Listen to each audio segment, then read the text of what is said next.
Salut, salut! Disons ensemble, c'est fini les produits toxiques. Moi, c'est fini.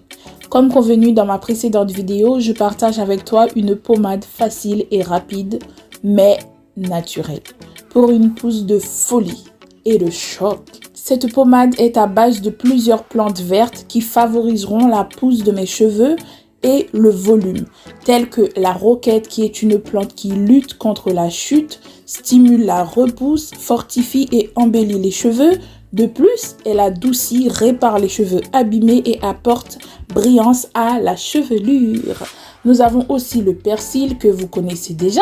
Nous l'avions utilisé pour réaliser notre super shampoing fait maison du challenge. Et nous aurons aussi l'occasion de l'expérimenter davantage au mois de juin durant le challenge. D'ailleurs, je vais présenter seulement une partie de mes plantes parce que certaines personnes ignorantes des bienfaits de la nature ne veulent pas la sincérité en fait. Maintenant, je comprends mieux les gens qui vous partagent qu'une partie des astuces et cachent l'autre partie. Dorénavant, je vais présenter seulement les bases de la recette et non la totalité de mes ingrédients. Parce que quand les gens sont honnêtes, ça dérange certains. En sachant que je dis toujours que vous n'êtes pas obligé d'utiliser les mêmes choses que moi.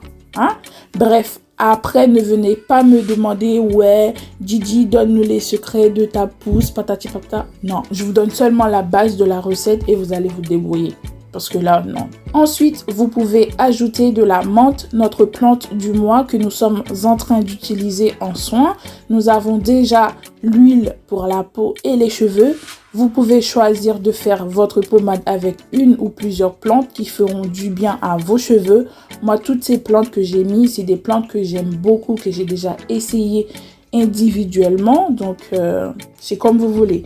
J'ai rajouté d'autres plantes pour un cocktail mais de vitamines de fou de malade. Je les lave une première fois avec de l'eau. Ensuite, je les laisse tremper quelques minutes dans de l'eau vinaigrée pour être sûr d'avoir enlevé toutes les saletés.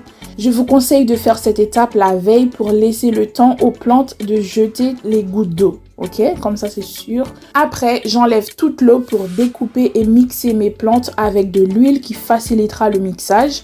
Perso, je vais faire une grande quantité, comme ça j'en aurai pour quelques jours parce que je mets dans mes cheveux, sur ma peau. Franchement, je kiffe cette huile. Non. Pour finir, je mets ma préparation dans une casserole propre et désinfectée que je vais faire mijoter à feu doux. Je répète, feu doux, pour récupérer toutes ou certaines propriétés des plantes. Ensuite, je rajoute de l'huile de coco que ma peau kiffe, mes cheveux aussi, mais ça doit être mélangé avec une autre huile. C'est pour ça que je mets les deux, l'huile de coco et l'huile d'olive. Ma peau et mes cheveux aiment ces huiles, mais vraiment, comme je vous ai dit tout à l'heure, on laisse mijoter à feu doux. Si tu es pressé, ça ne sert à rien parce que tu vas brûler ta préparation. Tu auras une huile cramée, mais vraiment cramée et tu n'auras aucune des propriétés de ces plantes en fait.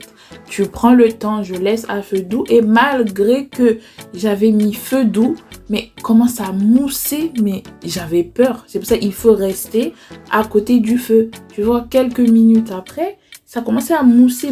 Bon, même si j'ai dit je vais arrêter de donner des détails, mais c'est en moi. Je suis obligée de vous donner tous les détails qu'il vous faut parce que je sais qu'il y a des personnes qui ne sont pas mauvaises. Donc c'est pour ça que je prends sur moi tout au long de la vidéo. Au départ, je voulais mettre des sous-titres. Comme ça, je n'explique rien. Vous allez vous débrouiller. Mais j'ai dit non, il y a des personnes aussi qui sont là pour moi. Parce que là, j'étais vraiment énervée au moment du montage. Parce que je reçois des messages, ouais, tu mets trop de choses, patati patata. Mais faites ce que vous avez à faire. Ne me cassez pas la tête, je vous montre seulement ce que j'utilise. Point barre. Lorsqu'il s'agit de payer, vous payez les yeux fermés. Mais quand c'est gratuit, c'est là que vous trouvez des choses à dire. Patati patata, vous devenez des professionnels. Bref, là j'éteins mon feu parce que ça commence à mousser. Je vous ai dit, dès que ça mousse beaucoup, ça veut dire que l'eau est totalement partie de ta préparation. Donc, tu laisses refroidir pendant 2 heures. Comme ça, je récupère tout, mais vraiment tout. Après 2 heures, là, je vais venir filtrer mon huile. Et regarde-moi cette belle couleur. Bon là, avec la lumière, tu ne vois pas vraiment la couleur, mais au moment du filtrage, mon mari m'a dit « Oh, c'est joli, yeah !» Et c'est là j'ai dit « Coupe, prends une photo !» Au premier filtrage, ce n'était pas aussi joli, mais au deuxième, j'ai dit là, il faut prendre. Bref, je finis de tout filtrer, mais ça, je ne vais pas appuyer pour faire sortir l'huile parce qu'on ne sait jamais si ça contient un peu d'eau. Non.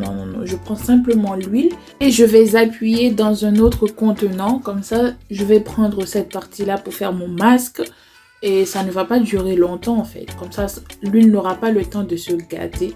Voilà ça. Tu vois, ça contient quand même des choses et voilà.